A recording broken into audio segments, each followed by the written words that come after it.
তোমার উপরে রাগ করেছো, জানো তো আমার শাশুড়ি ননদকেও ভালো না।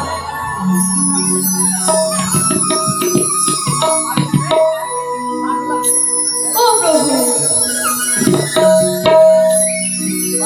তুমি তো বুঝতে পারো, তুমি না বুঝলে কে আর বুঝবে। ও প্রভু,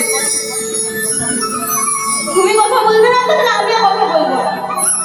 এই যা, রাধা আবার আমার মার করলো। রাধাকে মান করতে দিলে তো হবে না। ও রাধা, আমার আবার মান করিও না। তুমি আসতে দেরি করছিলে তো, তাই আমার একটু মান হলো। মান করিও না। ও রাধে, ও রাধে, রাধে, ও রাধে।